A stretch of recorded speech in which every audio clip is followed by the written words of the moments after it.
ইন্নাল্লাহা লা ইয়াগফিরু আন ইউশরাকা বিহি, নিশ্চয় আল্লাহ তাআলা ক্ষমা করেন না।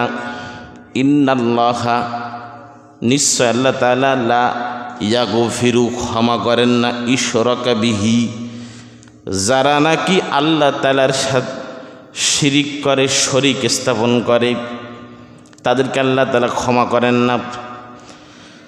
তারপরে আল্লাহ রাব্বুল আলামিন বলছেন ওয়া ইয়াগফিরু মা দুনা যালিকা লিমান ইয়াশা। আল্লাহ রাব্বুল আলামিন বলেন তিনি ক্ষমা করেন এমন নিম্ন পর্যায়ের পাপ, ছোট ছোট পাপ। আপনি মনে করেন ছোট একটা পাপ করেছেন, কাউকে গালি দিয়েছেন, আল্লাহ তাআলা ক্ষমা করে দেবেন। এক ওয়াক্ত নামাজ পড়েননি, আল্লাহ তাআলার কাছে যদি মাপ চান, রব্বুল আলামিন ভুল হয়ে গেছে, আমি এবার থেকে নামাজ পড়ব, আমাকে মাফ করে দেন, মাফ হয়ে যাবে। আল্লাহ রব্বুল আলামিন তারপরে বলছেন ওয়া মান ইউশরিক বিল্লাহি ফাকাদ ইফতারা ইসমান মুবিনা। রব্বুল আলামিন তারপরে যার জন্য তিনি ইচ্ছা করেন এই পাপ করার পর আল্লাহ তাআলা যদি ইচ্ছা করেন মাফ করে দেবেন, ছোট পাপ আল্লাহ যদি চাইতে মাফ হবে।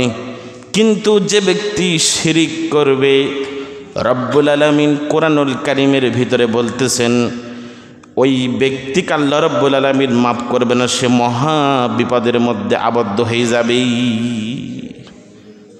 আল্লাহ তাআলা এখানে কিন্তু সুন্দর করে উপমা দিয়েছেন যে ছোট পাপ করলে আমি মাফ করতে পারি। গালি দিয়েছেন, অপরাধ করেছেন, নামাজ পড়েননি, ছোটোখাটো বিষয় যদি বিধিবিধান লঙ্ঘন করেন মাফ হবে। কিন্তু আল্লাহ যদি চাইতে মাফ হবে, কিন্তু আপনি যদি শিরিক করেন মাফ হবে না। ডাইরেক্ট আল্লাহ তাআলা আপনাকে বলতেছেন। আল্লাহ রাব্বুল আলামিন তারপরে আব্দুল্লাহ ইবনে মাসউদ রাদিয়াল্লাহু তাআলা থেকে একটা হাদিস, রাসূল সাল্লাল্লাহু আলাইহি ওয়াসাল্লাম বলতেছেন যে তিনি বলতেছেন আমি রাসূল সাল্লাল্লাহু আলাইহি ওয়াসাল্লামকে প্রশ্ন করলাম, সাআলতা রাসূলুল্লাহ সাল্লাল্লাহু আলাইহি ওয়াসাল্লাম ইয়া রাসূলুল্লাহ আইয়ু যামবি ইনদাল্লাহি, কোন গুনাহ করলে আল্লাহ সবচেয়ে, কোন গুনাহ সবচেয়ে আল্লাহ তাআলার কাছে বড়, অর্থাৎ সবচেয়ে নিকৃষ্ট। ইনদাল্লাহি ক্বালা তাজআলু লিল্লাহ, সবচেয়ে বড় গুনাহ। এখন আল্লাহ তাআলার নবী সাল্লাল্লাহু আলাইহি ওয়াসাল্লামের কাছ থেকে প্রশ্ন করতেছেন আব্দুল্লাহ ইবনে মাসউদ। রাসূল সাল্লাল্লাহু আলাইহি ওয়াসাল্লাম তার প্রশ্নের জবাব দিচ্ছেন নিদাওয়ালা ওয়া হুয়া খালাক। রাসূল সাল্লাল্লাহু আলাইহি ওয়াসাল্লাম বলছেন যে ব্যক্তি শিরিক করে তার মতন বড় গুনাহ আর পৃথিবীতে কেউ করে নাই। যে ব্যক্তি শিরিক করে, এ শিরিক কি? আমি আপনাদের সামনে শিরিকের কয়েকটা প্রকারভেদ, প্রচলিত কয়েকটা শিরিক আপনাদের সামনে আমি বলবো। শিরিক 10 প্রকারের ভিতরে আবদ্ধ। প্রথম বড় শিরিক, ছোট শিরিক, প্রকাশ্য শিরিক, গোপনে শিরিক, সত্তা শিরিক, গুণাবলিতে শিরিক, অংশীদারিত্ব শিরিক, আনুগত্যের শিরিক, শক্তি অংশীদার শিরিক, বিধানের শিরিক, তারপরে প্রভৃত্য অংশীদার শিরিক। আমি আপনাদের সামনে প্রচলিত কয়েকটা শিরিকের মূল শিরিক আমি সমাজের ভিতরে মানুষের রন্ধে রন্ধে ঢুকে গেছে, এই শিরিকের ব্যাখ্যা একটু করব। কেউ যদি শিরিক করে সে জেনে করুক আর না জেনে করুক, রব্বুল আলামিন তার গুনাহ মাফ করবেন না। কেউ যদি জেনেও করে না জেনেও করে, মনে করেন কেউ জেনে বুঝে আমরা ধানে যে বীজ দেই, এই বীজ যদি খেয়ে ফেলে, তাই ও জেনে খাক আর না জেনে খাক, প্রতিক্রিয়া তার দেহের ভিতরে সৃষ্টি হয়ে যাবে। কিন্তু শিরিক যে ব্যক্তি জানে আর যে ব্যক্তি জানে না, কেউ যদি শিরিক করে, রব্বুল আলামিন রাসূল সাল্লাল্লাহু আলাইহি ওয়াসাল্লাম বলতেছেন একই পাপে পাপীগ্রস্ত হয়ে যাবে। প্রথম প্রকার শিরিকের কথা আপনাদের সামনে বলবো। ত্রিবাদে বিশ্বাসী, এই ত্রিবাদে বিশ্বাসী অর্থাৎ আল্লাহ রাব্বুল আলামিন বলবে তিনজন আল্লাহ। খ্রিস্টানরা বিশ্বাস করে এই মতবাদটা, ত্রিবাদে বিশ্বাসী অর্থাৎ আল্লাহ তাআলা তিনজন। ওই যে খ্রিস্টানরা বলেছিল, আল্লাহ রাব্বুল আলামিন কুরআনুল কারীমের সূরাতুল মায়েদার ৭৩ নম্বর আয়াতে বলতেছেন, লাকাদ কাফারাল্লাযীনা ক্বালু ইন্নাল্লাহা সালাসা। হে নবী, আপনি তাদেরকে বলে দেন নিশ্চয়ই তারা কাফের। লাকাদ কাফারা, তারা হলো কাফের। ইন্নাল্লাহ সালাসা, তিনজনকে প্রভু বলে। কারা কারা তিনি বলতেছেন, প্রথম প্রভু তারা মানে হলো আল্লাহ তাআলাকে। দ্বিতীয় নাম্বার হলো প্রভু মানে ঈসা আলাইহিস সালাতু ওয়াস সালামকে। তৃতীয় নাম্বার প্রভু মানে হলো মারিয়াম আলাইহিস সালাতু ওয়াস সালামকে। খ্রিস্টানরা এই তিনজন মানুষকে প্রভু হিসাবে গ্রহণ করে। আল্লাহ তাআলা আয়াতে কালিমা নাজিল করে দিয়ে বলতেছেন, নবী হে, তাদেরকে বলে দেবেন ত্রিবাদে বিশ্বাসী আল্লাহ তিনজন, এই কথা বলা যাবে না। আল্লাহ তাআলা কোরআনের আরেক জায়গায় বলতেছেন সূরাতুন নিসার ভিতরে, ওয়ালা তাকুলু সালাসা, কেন তোমরা বলো আল্লাহ তাআলা তিনজন। এই ত্রিবাদে বিশ্বাসী খ্রিস্টানরা, ইহুদিরা যারা আছে যারা বলে আল্লাহ তাআলা তিনজন, তাদেরকে আল্লাহ তাআলা হুঁশিয়ারি করে দিচ্ছেন এই শিরিক করা যাবে না, এই অন্তরে এই ধরনের বিশ্বাসও করা যাবে না। এই একটা শিরিক, এটা বেশি খ্রিস্টানদের ভিতরে, আমাদের মুসলমানের ভিতরে নেই।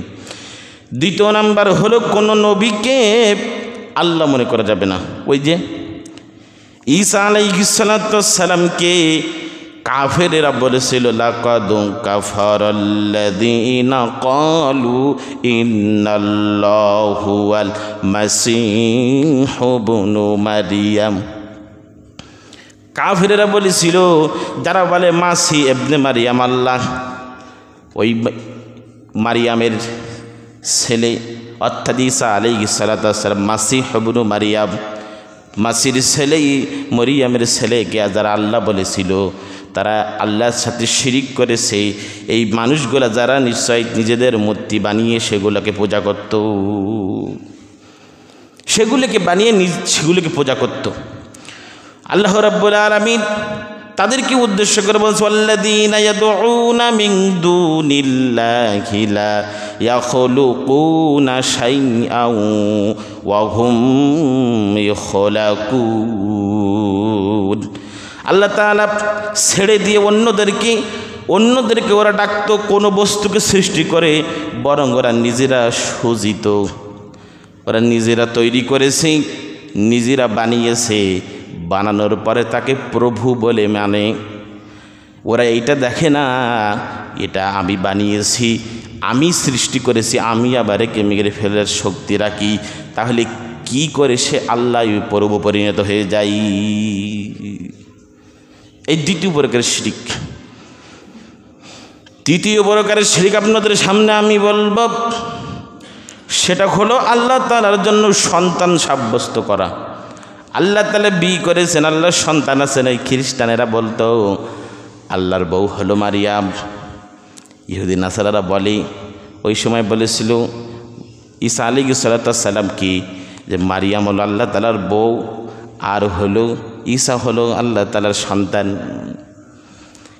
কারণ হলো যখন ঈসা আলাইহিস সালাতু ওয়াস সালাম যুক্তি দিয়েছিল বাপ ছাড়া কিভাবে হলে, তখন ওই খ্রিস্টানেরা, ওই ইহুদিরা, নাসারারা প্রশ্ন করেছিল। তাদের প্রশ্নে তারা নিজেরা ধারণা করেছিল, যখন তুমি বলতেছ তুমি বাপ ছাড়া হয়েছো, নিশ্চয় আল্লাহ তোমাকে বানিয়েছে, নাউজুবিল্লাহ।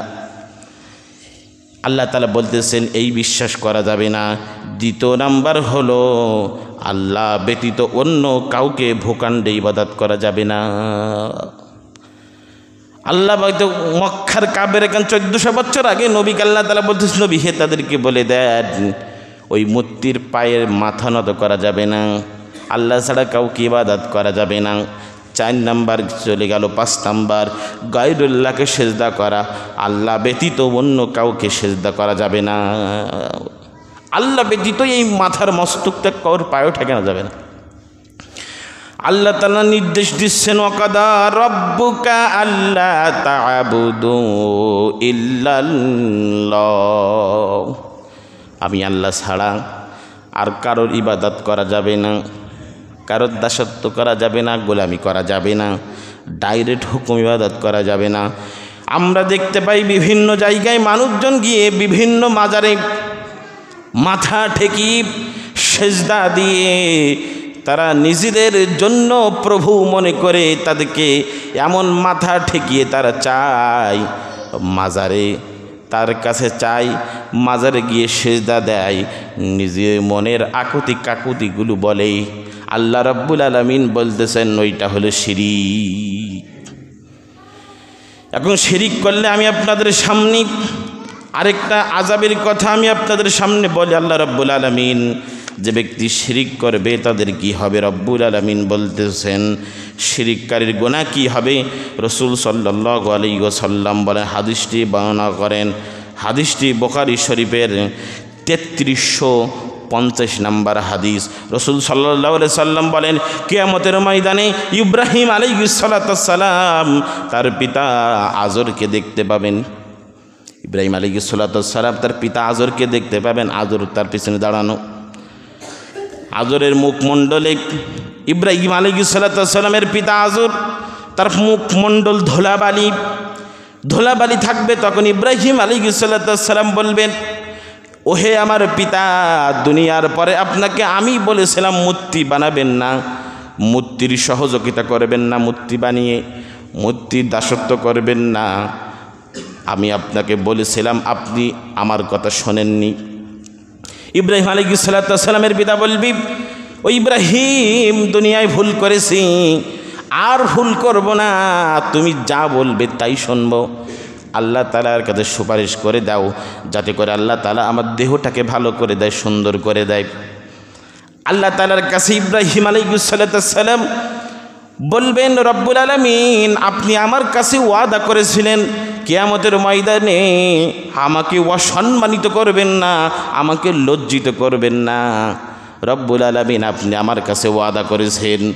আল্লাহ রব্বুল আলামিন বলতেছেন, ওয়াদা করেছিলাম ঠিক আছে, কিন্তু কোনো কাফেরের জন্য সুপারিশ চলবে না। কোন কাফেরের জন্য, কোনো মুশরিকের জন্য তো সুপারিশ চলবে না। তোমার পিতা তো মুশরিক হয়ে মারা গেছে, তুমি সুপারিশ করছো কেন? বলার সাথে সাথে বলবে, ইব্রাহিম, তোমার পায়ের দিকে লক্ষ্য করো। পায়ের দিকে, নিজের পায়ের দিকে লক্ষ্য করার পরে দেখবে, যেন তার পায়ের দিকে লক্ষ্য করতে দেখবে হঠাৎ করে সেই জায়গায় রক্ত মাখায় একটা জানোয়ার তার পায়ের নিচে পড়ে আছে। আর তার বাবাকে গোলায় দড়ি বেঁধে অথবা শেকল বেঁধে ফেরেশতারা টানতে টানতে ওই জাহান্নামের দিকে নিয়ে যাচ্ছে। কারণ হলো দুনিয়ায় শিরিক করেছে, আল্লাহ বাদে অন্যজনকে ইবাদত করেছিল। এই ভয়াবহতা নবীর পিতা পর্যন্ত ছাড় পায়নি। আমি আপনাদের সামনে শিরিকের যে ভয়াবহতা, শিরিক প্রচলিত কয়েকটা শিরিকের ব্যাখ্যা দিচ্ছিলাম। আমি আরেকটা শিরিকের ব্যাখ্যা দিলে বুঝতে পারবেন শিরিক কী জিনিস। শিরিক আমাদের সমাজের অধিকাংশ রন্ধ্রে রন্ধ্রে ঢুকে গেছে, রন্ধ্রে রন্ধ্রে পৌঁছে গেছে। শিরিক কী জিনিস বুঝি না, মুখে যা আসে তাই বলে দেই। দেখেন, আপনার ছোট্ট একটা কথার কারণে আপনি সারা বছর ইবাদত করবেন, সাথে সাথে ধ্বংস হয়ে যাবে। মনে করেন, শিরিক যে ব্যক্তি করবে, যে ব্যক্তি শিরিক করবে, ওর তো ঈমান চলে যাবে। ঈমান হলো এক, আর যত আমল করবেন সব হলো জিরো। এই একটাকে দাঁড় করিয়ে পিছনে যত জিরো দেবেন সব বাড়বে, কিন্তু আপনি শিরিক করার সাথে সাথে আপনার এক ধ্বংস হয়ে জিরোই পরিণত হয়ে যাবে, কারণ আপনি তখন আর ঈমানদার থাকবেন না। আল্লাহ রাব্বুল আলামিন বলতেছেন, লা ইউমিনু আকসারুহুম বিল্লাহি ইল্লা ওয়া হুম মুশরিকুন। অনেক মানুষ আল্লাহর প্রতি বিশ্বাস স্থাপন করে, কিন্তু তারা শিরিকও করে। আল্লাহ রাব্বুল আলামিন কোরআনুল কারীমের ভিতরে সূরাতুল ইউসুফের ভিতরে বলতেছেন 106 নম্বর আয়াত, কিছু মানুষ আল্লাহকে বিশ্বাস করে, আল্লাহ আছেন, আল্লাহ সব কিছু করে, এই কথা স্বীকার করার পরে আরও আল্লাহ তাআলা বলতেছেন ইল্লা ওয়াহুম মুশরিকুন, তাও তারা শিরিক করে।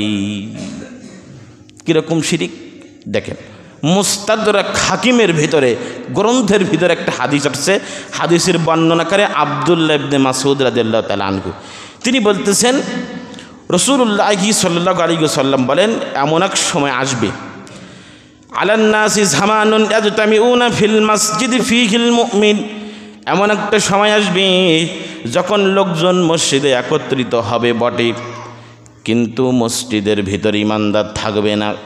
লা ইউমিন, রাসূল সাল্লাল্লাহু আলাইহি সাল্লাম বলেন ফিল মসজিদি লাইসা ফীহিম লা ইউমিন, মানুষ মসজিদে একত্রিত হবে, মসজিদের ভিতরে এসি থাকবে, একটার জায়গায় দুইটা থাকবে, ফ্যান চাকচিক্যময় থাকবে, মসজিদ সৌন্দর্য টাইলস দেওয়া থাকবে, এত সুন্দর মসজিদের ভিতরে ঢুকলে বাহির হতে ইচ্ছা হবে না।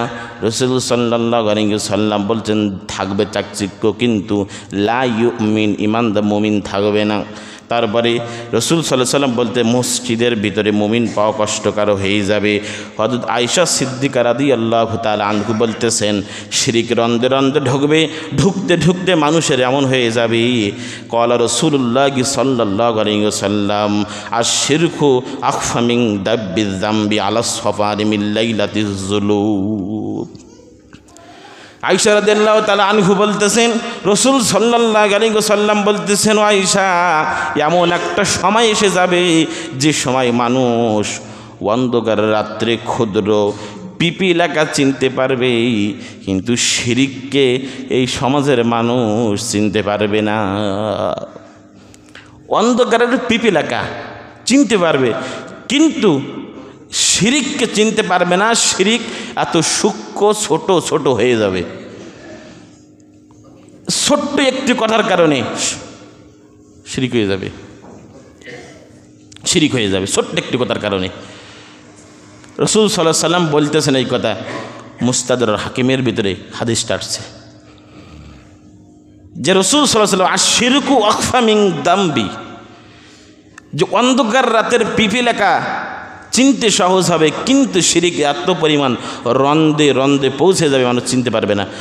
আরেকটা শিরিকের কথা বলে আজকের আলোচনা এখানে সংক্ষেপ করব। রাসূল সাল্লাল্লাহু আলাইহি ওয়াসাল্লাম বলেন আল্লাহ ব্যতীত অন্য কারোর কাছে সন্তান চাওয়া যাবে না। মোহতারাম হাজিরিন, একটু খেয়াল করুন, এই সমস্যাটা আমাদের সমাজের ভিতরে অনেক। বিয়ে করেছে 2 বছর 3 বছর ছেলে সন্তান হয় না, কিছু করে না, যেই পাইর হয়ে যায় 5 থেকে 6 বছর 7 বছর বাবা মা চাপ দেয়, চাপ দেওয়ার পর তারা বিভিন্ন জায়গায় তারা চাপ দেওয়ার পরে সমাজের মানুষেরা চাপ দেয়, সকলের ছেলে সন্তান হয়, অনেকের 4টি 5টা 3টে 4টি করে ছেলে সন্তান হয়ে গেছে, আর তোরা এখনও পর্যন্ত ছেলে সন্তান কেন হয় না, তাদের পাশে প্রেশার করে। এরকম ধোকায় পড়ে তারা অনেক সময় আল্লাহর পরে ভরসা ছাড়িয়ে তারা বিভিন্ন মাজারে গিয়ে বিভিন্ন জায়গায় গিয়ে মানত করে, আর বলে যদি আমার সন্তান হয় বাবা গো, এই মাথা তোমার কদমে ঠেকিয়ে গেলাম, আমি তোমার এই দরবারে 2 গরু নিয়ে আসবো, ওই ছাবাল সহ, ওই ছাবাল বলি দেবে, ছাবাল দাঁড়িয়ে থাকবে, 2 গরু বলি দেব। আল্লাহ রাব্বুল আলামিন ওই মাজারে যারা মাথা শিরিক করে আর যারা মানত করে তাদেরকে আল্লাহ রাব্বুল আলামিন হুঁশিয়ারি করে দিয়ে বলতেছেন সূরাতুশ শূরার 49-50 নম্বর আয়াতে বলতেছেন ইয়াহাবু লিমান ইয়াশাউ ইনাসাউ ওয়া হাবু লিমান ইয়াশাউ যুকুর। ওরে বান্দারে, তুমি শুনে নাও, জেনে নাও, কন্যা সন্তান আমি দেই, ছেলে সন্তান আমি দেই। ও বান্দা, তুমি দেখতেছো ওই সন্তানাদির সব আমি দেই, কিন্তু আউসাউ ইযুহুম যুকরানা ওয়া ইনাসা, আল্লাহ রাব্বুল আলামিন বলতেছেন অথবা তাদেরকে আমি কাউকে পুত্র সন্তান দেই, কাউকে কন্যা সন্তান দেই। আবার আল্লাহ তাআলা বলতেছেন ওয়ায়াজআলু মাইয়াশাহু আকিমা, আবার কাউকে দেই কাউকে দেই না। এটা একমাত্র আমি রব্বুল আলামিনের হাতে ছাড়ার কারণ নাই, আমার হাতে ছাড়া কারোর হাতে নয়। এটা এই চাপ প্রয়োগও কখনো করবেন না। তারপর আল্লাহ তাআলা আরেকটা ফিনিশিং দিয়ে বলতেছেন, লাস্ট একটা কথা দিয়ে আল্লাহ তাআলা মানুষদেরকে জানিয়ে দিচ্ছেন, যখন তুমি আমার বিশ্বাস বাদে একটা উদাহরণ দিলে আমরা জানতে পারি ইব্রাহিম আলাইহিস সালাম ৮৬ বছর বয়সে ছেলে সন্তান হয়েছিল। তিনি কি দোয়া করতেন আল্লাহর কাছে? রব্বুল আলামিন রব্বি হাবলি মিনাস সালিহিন, আল্লাহ তাআলা আমাকে একটা নেক সন্তান দেন। আল্লাহ তাআলার কাছে দোয়া করেছেন ৮৬ বছর। ইব্রাহিম আলাইহিস সালামের বয়স ৮৬ বছর, আল্লাহর কাছে দোয়া করেছেন। আর আপনি কেন ব্যর্থ হয়ে গেছেন? ২-৪ বছর বয়স কত হয়েছে? আল্লাহ তাআলা লাস্টে একটা কথা বলেছেন, আফারাআইতুম মা তুমনুন আআনতুম তাখলুকুনাহু আম নাহনুল খালিকুন। রব্বুল আলামিন বলতেছেন তোমরা যাদের বীর্যপাত সম্পর্কে কি জানো? বীর্যপাত কি? আমি যাদেরকে দেই সৃষ্টি করে দেই, এটা আমি ছাড়া আর কেউ সৃষ্টি করতে পারবে না। দুনিয়ার ভিতরে আমি রব্বুল আলামিন ছাড়া আর কেউ সৃষ্টি করতে পারবে না। সন্তানাদি দেবার দরকার হলে আমি পারবো। তোর ওই মাজারের পীর, ও মরে গেছে, ও নিজের চিন্তা করে না, ও লোকের কি সাহায্য করবে, এই চিন্তা তুই মাথা থেকে দূর করে দেই। যে একজনের পীর সাহেবের কিন্তু ঝাড়পু করতে যায়, খুব ঝাড়পু, এলাকার মানুষ সব বোঝায়। একদিন পীর সাহেব নেই, তা এক বুদ্ধিমান ব্যক্তি ছিল, সে জিজ্ঞাসা করতেছে কি ভেড়া পীর সাহেব কোথায় গেছে? আমরা ঝাড়পু করতে আসছি, আর এখানে আসলে ওষুধ ভালো হয়ে যায়, রোগ ভালো হয়ে যায়। বলতে পীর সাহেব সিঙ্গাপুরে গেছে। তা বললো কেন? বলে পীর সাহেব ডাক্তার দেখাতে গেছে, অসুস্থ হয়ে গেছে। তো বললো যে আমরা যদি পীর সাহেব যদি আমাদের পানিতে ফু দেয়, যদি আমাদের রোগ ভালো হয়, সব ভালো হয়ে যায়, তাহলে পীর সাহেবের ফুদে পীর সাহেবের রোগ ভালো হয় না, ওনার সিঙ্গাপুর যাওয়া লাগে কেন? এই জন্য আল্লাহ তাআলার বিশ্বাস, এই বিশ্বাসটা তুলে ফেলতে হবে। ও পারে না, আল্লাহ তাআলা পারে, এই বিশ্বাস অর্ডার রাখতে হবে। মোহতারাম হাজিরিন, আমি আপনাদের সামনে শিরিক আমাদের রন্দে রন্দে পৌঁছাই গেছে।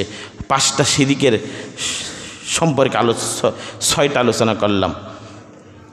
এই জন্য আরও অনেক শিরিক আজকে বলতে গেলে অন্তত 28 থেকে 29 পর্যন্ত শিরিক আছে কমপক্ষে, যেগুলো সমাজের ভিতরে প্রচলিত। কেউ যদি শিরিক করে তার ঈমান চলে যাবে, মুশরিক হয়ে যাবে।